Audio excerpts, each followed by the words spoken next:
All right, so welcome into the live stream today. We're going to be jumping into Ethereum and also the legitimate nature of what's happening right now within the crypto community when you think about just the bigness that there is around the ETH merge. And what does this mean around all the market? Kind of explain this to you guys a little deeper. My name is Paul Barron. Welcome back into TechPath.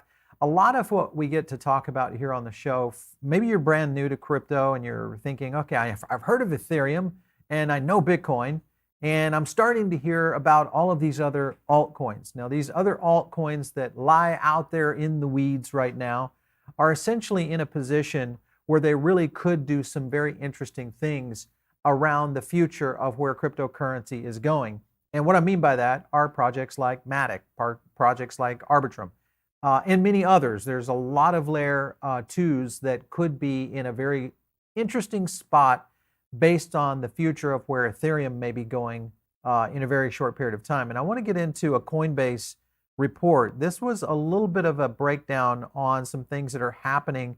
Coinbase put out an article and a report, Could L2s Eat Ethereum's Lunch? This is was just published here recently. I don't want to zoom in on this for a little bit of this. There's a couple of features here that I want to kind of focus in on.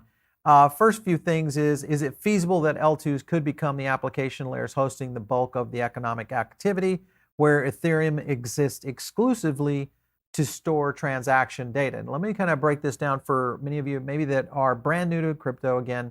Remember that Ethereum is an ecosystem that basically connects a tremendous amount of dApps. Now, dApps are they're software applications in essence that start to deliver utility in the Web3 layer. So think about the world of the internet and kind of the explosion that we had in the early days with how just websites were being integrated, and we've started to see all these massive companies that were being built on the internet.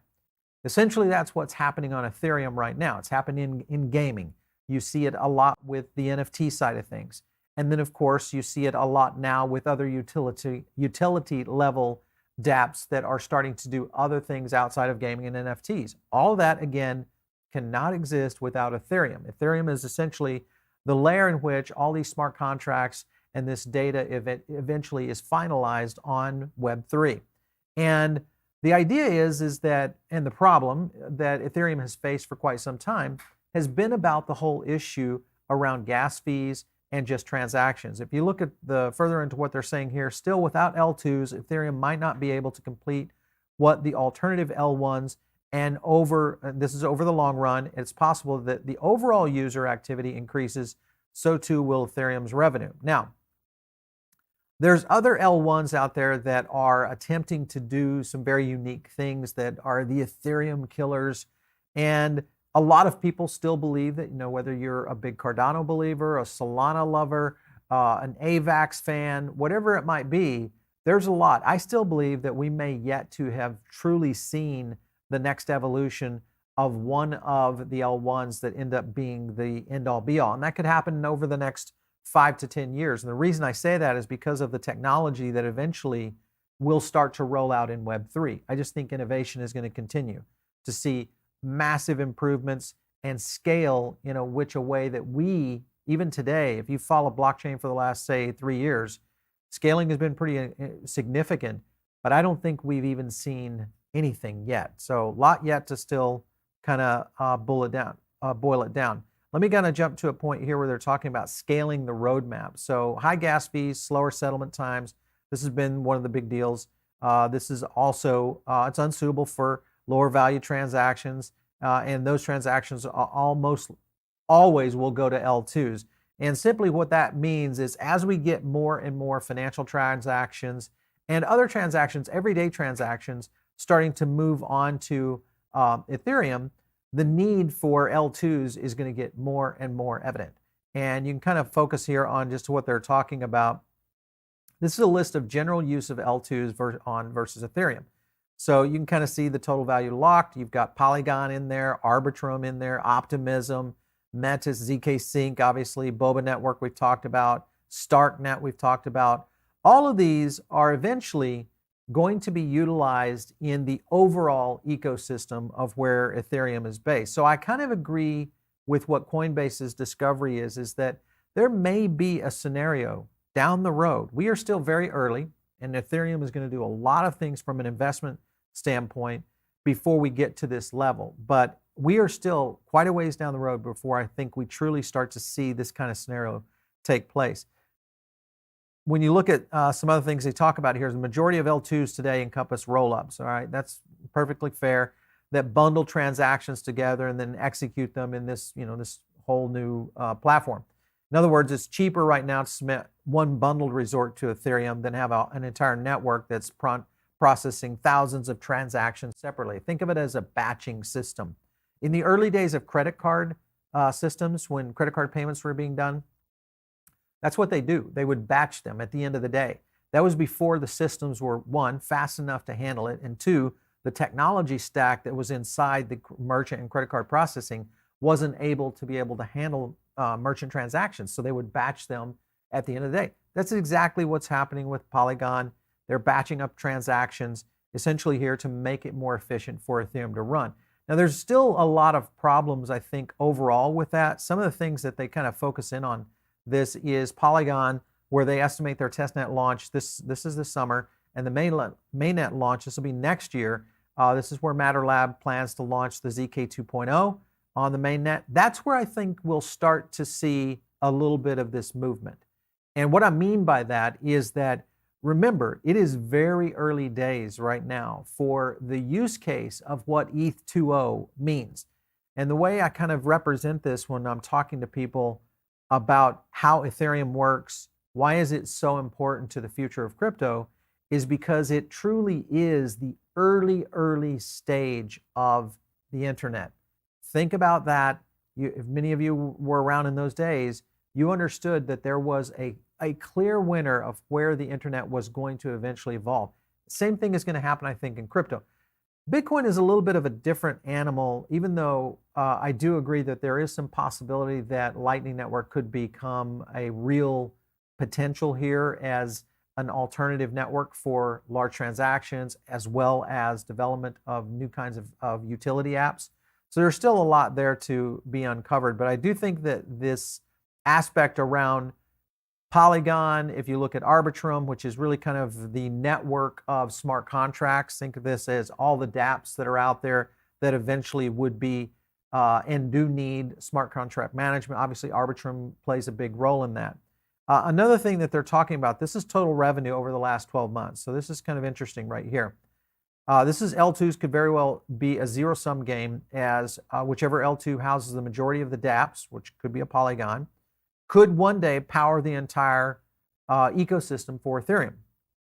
And if you look at Ethereum right here in terms of total revenue over the last 12 months, Ethereum kind of wins out. You've got the Binance Smart Chain right there, number 2, Avalanche coming in, number 3, and then Solana, Arbitrum, Polygon, and Optimism. These 3 right here have massive upside coming at the bigger overall capacity.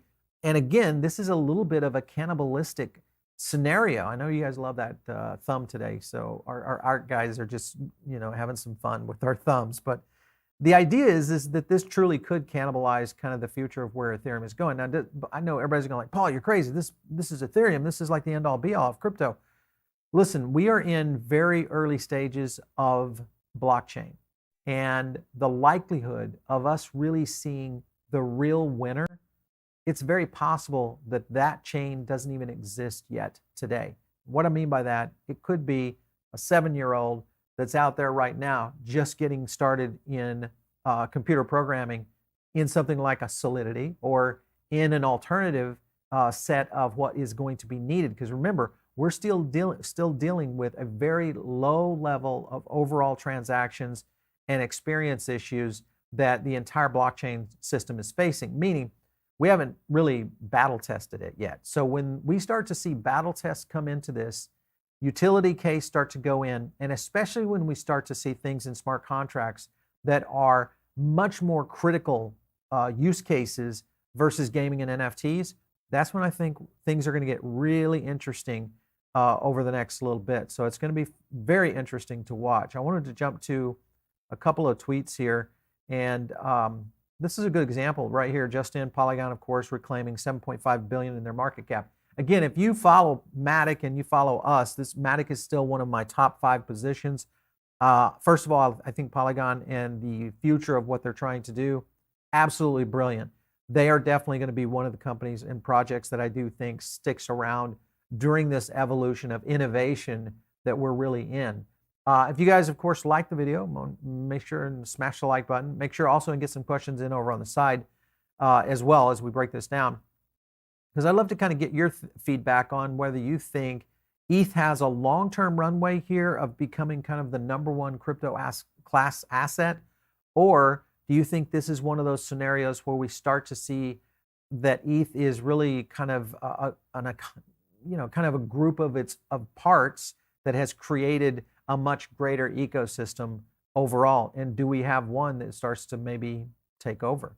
So the race to scale Ethereum with ZK EVM, this of course is the big question right now. And again, the rollups are again still trying to solve problems of transaction per second, challenges, the security aspect, and in certain scenarios, a utility type aspect of where and how it might be used within the Ethereum ecosystem. So I think ZK rollups are going to be a commonplace right now for quite some time until we start to truly see if Ethereum is going to be one of the major projects. I still believe that it's very possible that Bitcoin and Lightning could still come in and do some very intriguing things around this, which would possibly challenge the entire ecosystem of Ethereum. And especially when you have so many different players that are in the Ethereum ecosystem that are all eventually trying to vie for a certain position. And it's kind of like this. If you divide and conquer, in most cases, that's a good scenario. And that really is kind of what Ethereum feels like to me, is it has so many different projects, so many different initiatives. It's very powerful, don't get me wrong. That's what it needs, when I say that, meaning blockchain, to really kind of grow to the next level. But if you look at some of the things they're talking about here, ZK Sync, Starknet, Polygon, you could just look at almost any of these, but these are all EVM compatible, and they're all kind of chasing that same component in terms of trying to solve a certain type of issue that is still occurring and will be occurring even with ETH2. So I think this is still a scenario that we will be dealing with for quite some time. Now, the one thing that plays into this that I think Ethereum obviously does have pretty much an untouchable lead in is NFT games, obviously, that have the edge over the entire gaming system. And what they're talking about here is kind of the money in, no money out games. And what I mean by that is just you're putting money in, a particular, let's call it Animal Crossing, whatever it might be that you utilize or in games today in the traditional gaming systems, of those types of awards that kids and players and gamers, of course, are investing into most of these games. You look at Fortnite and just the evolution of where that has gone.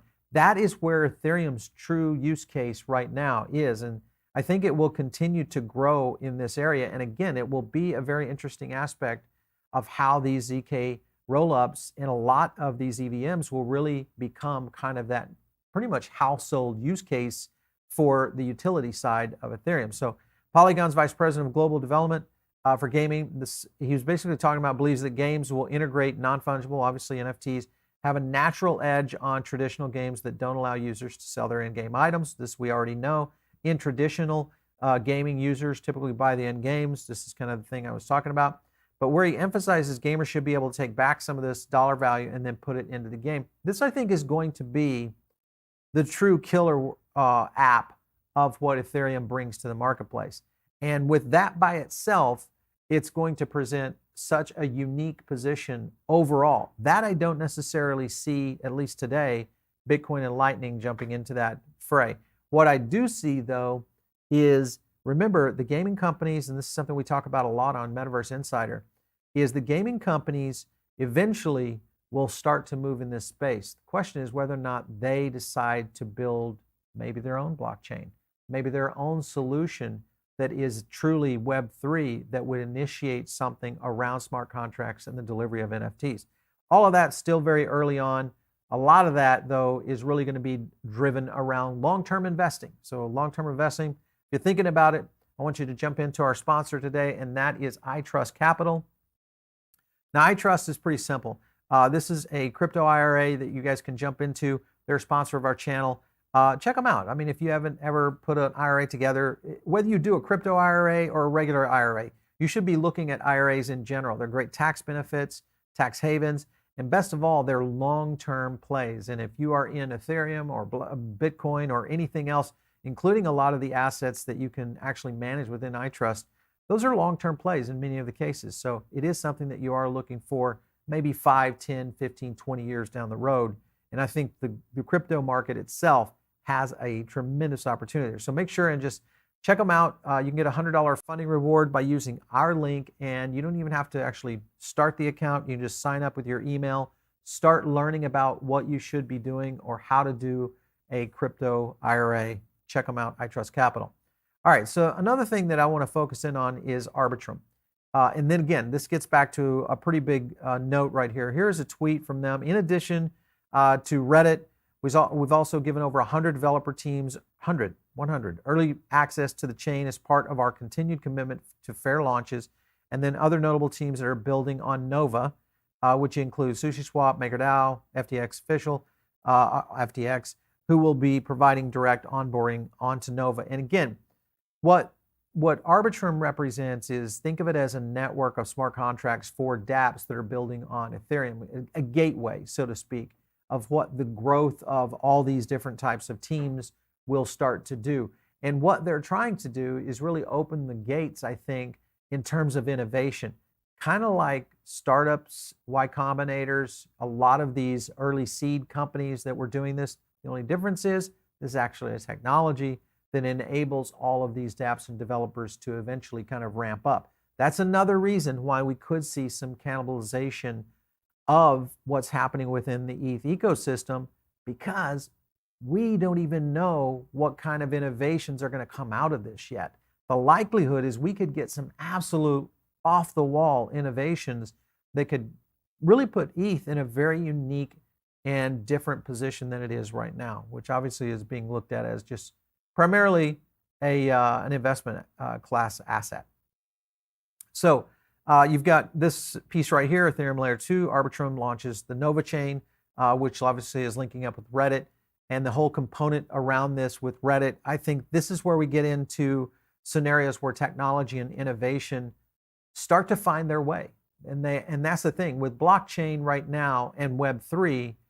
A lot of people will ask you, and this is asked of me all the time, why do we really need this? Why do we need the evolution of what's happening within blockchain and Web3? The way I kind of explain it, I'm like saying, what's the number one thing today that you have a challenge with in the way that you use the internet? Most people will talk about security and data, and it's their own data. And that is the perfect example of how the future of blockchain really is designed. For you to become the true provisioner of your own data, you to become the true provisioner of your own security and your own success, and the potential for you to utilize basically a web-enabled, a Web3-enabled internet in the future that will literally change everything that you're doing today. I was looking at this, just trying to sign a DocuSign document the other day, and I was doing it through 2 or 3 different platforms. You have one, my wife was on a Mac. They were trying to sign something on a PC that was in the same meeting, and just a simple DocuSign agreement just felt like it was such overkill for something that was just so simple that something like a smart contract could absolutely kill. And I think that's the thing with where Ethereum is going. Does it get down into a point where Ethereum becomes just this massive data storage center? The question is where will those revenues start to come from? Because you obviously have, projects like Polygon who are initiating in a big way to reduce fees, which that has been pretty much the core scenario. So when you go back to that chart that we had showed earlier, the idea behind this, I think, is pretty crazy, because imagine with this chart right here flipping, you've got Binance Smart Chain, which most likely because of their evolution and innovation. Again, remember, Binance is doing a ton of stuff around this. So I'm really big on BNB right now, by the way. I do think that's a great token that could be one that could be an alternative hedge against what's happening over on the Ethereum marketplaces. But you look at Ethereum, then you've got Avalanche, which still could be a big player. You know, I'm a big lover of Avalanche. Solana, I still am on the fence about in terms of its overall capacity to truly scale at a level in which no errors can occur. Arbitrum, Polygon, Optimism, Layer-2s, that's where it gets really fun because I think that's where the future is going to go. And I do think we'll see more evolution in terms of total revenues really start to splinter off into those areas. The big question will be, will Binance and Avalanche possibly jump in there? And then, you know, obviously you've got outliers like someone like a Cardano that could still fall into this place as well. But it all flows into one thing, and that is, what's the future of Ethereum? I still think that it is absolute in this short period of time. And when I say short period, next 5 years, is where it is today. I think the amount of escalation within Web3 and the kind of things that we'll be doing right now are really going to be centered around NFTs in game for a short period of time, 5 years. And then at that point, I do think we'll start to see lines in the sand being drawn around what the future of Web3 is going to look like and who is going to be in the driver's seat for sure. I do want to jump over to just the overall sentiment today because I wanted to take a look at this. Overall market sentiment is somewhat flat right here. Bitcoin actually got a little bit of a bump on the day here, and Ethereum dove just slightly. So this gets back to our point earlier that we were talking about in sentiment around Ethereum. It's been up. We've had a little bit of downturn over the past little bit. Obviously, we had a nice run over 2K. The question is whether or not this, meaning Ethereum, starts to hold this position into the merge. That's going to be the bigger question that I think a lot of people are trying to look at and what its future might be. This is the company I want you to watch out for. And this is OffChain Labs right here. This is the company essentially behind Arbitrum. And when you look at how the framework of Web3 is going to be developed, I'd almost say that when you look at, I look at predicting things from a technologist standpoint, and I look at the framework in which some of these companies are trying to do things. And remember, and I've had a chance to be in this space before in technology, the startups always have an edge because they don't have to go through the legacy of code and fixing code upon code upon code and then solving the problems that those things generate. When you have a innovation that starts to get to scale and all of the things have been broken before, Ethereum is a good example.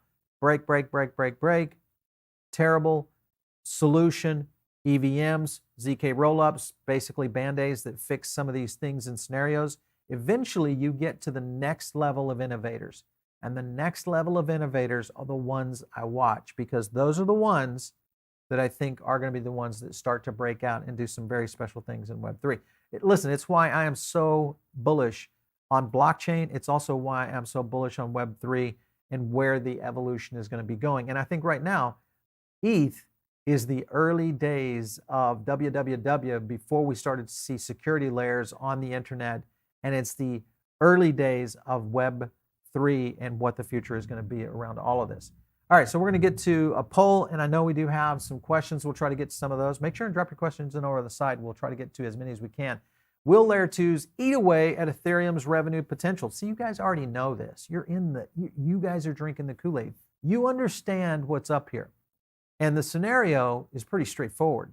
If you look at the future of where this is going, which is why I think ETH and Polygon play so well together. So I'm watching this relationship between Sandeep and the team there at Polygon very closely of how they potentially integrate with Ethereum in the near future, because there's going to be a lot of innovation that's going to happen. And remember, when we get to 2.0 next year in 23, that is when I think that's where Polygon, we're watching it very closely. And again, it's one of the reasons I'm holding Polygon as almost the next Ethereum aspect in terms of an investment class. So be thinking about that as you guys start to put together your portfolios out there within the ecosystem of the Ethereum dApps and many of the Layer-2s. Let's get to some questions here. Delta 9, better gains for ETH or MATIC in the next bull run? I'm going to go out on a limb here, guys. I think MATIC might get the better gains. in terms of its potential to X value. And here's the reason. Remember timing, okay? Timing is a big factor here. ETH is going to get some pressure economically, then we're going to come out of it, get past this recession. Now we're in about mid-2023. MATIC is going to roll out 2.0. We're going to start to see the real use case and the ability for MATIC to scale, Polygon to scale. And when it does, that will be almost the second coming of Ethereum. And I think that will be the one to watch very closely. Latter part of 2023. So if you're looking at MATIC right now, I think it's hovering around $1. And we've already seen how that one has had a chance to do some pretty interesting things. So watch that one for sure. Let me see if I can pull that one up on Top Crypto. We'll just take a look over here on Polygon.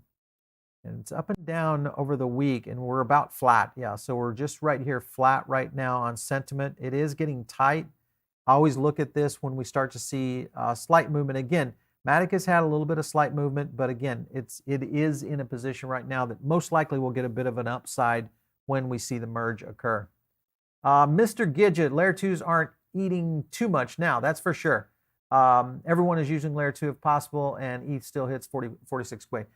Yes, because it's so early. We are still so early in that situation. I think also remember, we're also very young in terms of the total transactions that are being utilized on on the blockchain in general. So I think we have a long way to go here. This is just the beginning of the beginning, guys. So very fun stuff. Brum, let's get to you. What do you think about VV? Will it be a major player in the NFT world? Without a doubt, I do believe VV. We're going to try to get the VV guys on here to talk about the future of NFTs and why it's so important. I think collectibles obviously are going to be a big part of this. It's already a huge marketplace, and really I don't see much competing against VV unless someone like a Disney or, you know, that kind of scenario came into play. Then all bets would be off a little bit. Remember, Disney has a Y Combinator of sort that is very interesting, and guess who is in that one right now? Polygon. Interesting. Layer 1. McFallon, the Layer 1 that haven't showed much is Polkadot. I would agree. I think DOT will be a killer in the next bull run. I like DOT a lot. It is one of my investments, and I've held it for quite some time. And it is one that moves very slow and lethargic. Polkadot, I do think, though, from a framework, is a very solid project. We should probably do some more deep dives on Polkadot. We're going to start trying to do some more token deep dives, because right now is a time that you guys should be, and we are and should be devoting a lot of your time into deep dive research. And the reason is because you need to identify these projects that are going to be coming out of this period in time and being able to give you those 10, 20, 50, 100x gains in this next bull run. We still have time here, so be aware. We got some potential opportunities here for sure. Coming in from R right here, MATIC should be 10 to 15 at this point, and yes, at the bottom, yes, for sure, at $1, that's a cheap one. That would be a 15x if you were there. Super chat coming in, is there a derivative coin you like? Not necessarily. I think in general, when I look at just projects overall, what I try to do is drill it down into the use case scenario of how projects are built, what they're trying to achieve. In some cases, I know they kind of spin or pivot, and I think we're going to see a few pivots coming up soon because of the regulatory environment that will start to change that, which will affect derivative tokens as well. All the reasons you said is why I believe in Hedera. Very good point. HBAR is a really good project. We've had their CEO on our show before. Hedera does a fantastic job. It is one of the most inside baseball tokens out there that when you research and go down the rabbit hole of Hashgraph, you start to understand what they're up to. And they're a sleeping giant for sure. And their partnership layers are just, it's off the chain, literally off the chain. Colin coming in, Paul, thoughts on Aave? Love it. I think a lot of these types of projects right now in the DeFi space, they still are going to be around for quite some time. We're going to see a next layer. DeFi is not dead. We're just going to see a next evolution of it.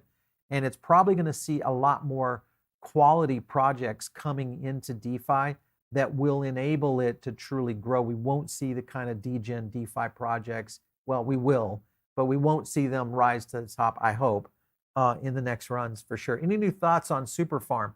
Hill Dog. So we follow Elio a lot, and I like, kind of the vision of where he's going with Super Farm. But again, it's so right now everything's so distressed in the gaming community, and it's a struggle right now. But I do think that the game makers that are building right now, spending time and effort to, one, educate the communities, and then two, build these communities right now are the ones you need to watch out for. So just be on the lookout for those, because that's coming fast. Havoc, what do you think about Oasis? We should have probably talked a little bit about Oasis Protocol, because that's another one that is in there. And in the research, there was so much there within our sheets. Listen, there's always stuff, guys, here that you should be diving into. That's the whole point. When we do market makers like this, market movers like this, the idea is, and I've been thinking about market makers here recently, but market movers are pretty straightforward. What we do is do a deep dive for you, give you a little bit of data like our sentiment analysis, maybe it's a chart, but it's not investment advice. The key here is to do exactly what our friend right here did, and that is, what about Oasis Protocol? That's the idea. There's so many projects out there, and these sleepers that are in the market right now are where some of these big gains are, and we're most likely going to see these as we start to come out of this bear cycle for sure. Christopher Villanova coming in, thoughts on Gala. Listen, Gala's a channel partner. I own Gala. It is a big one. We love it. Doing a lot of crazy stuff. Chili's, watch out for them, because this is, of course, tied into football NFTs. And when I say football, I mean soccer. The future of where sports NFTs are going, Chili's and Socios, I think, is going to be huge. So check that one out for sure. Cardano, yes, we're in the house. I see it. I like Cardano. It's one that, again, I think it just moves a little slower. It needs that ability to kind of transition up to the next level, which I think right now Avalanche and Solana are kind of going neck and neck for that spot. Thoughts on Zcash? I know it's off subject. Yeah, it is a little bit. We should probably do something on Zcash and we've had the Zcash guy on before, so we've done that for sure. Maybe we just come back and circle back to you guys.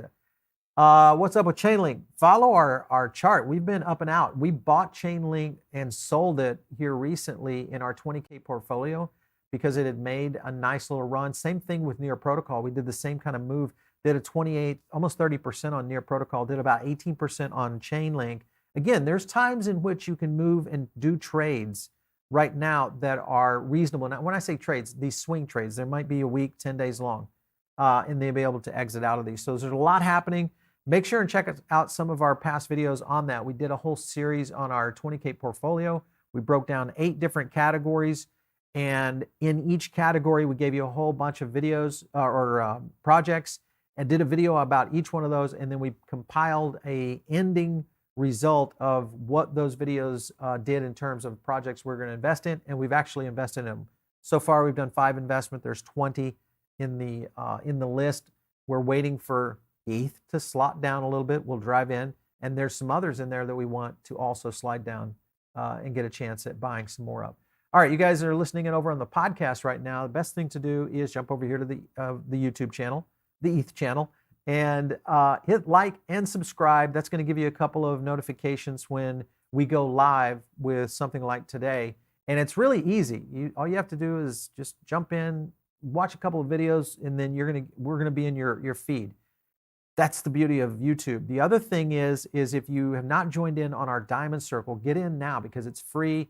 We got some cool stuff.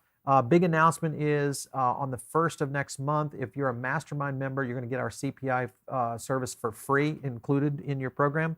So a lot happening and more stuff coming. So be on the lookout for all that. If you guys want to reach me out on Twitter, it's @PaulBaron. We'll catch you next time right here on TechBath.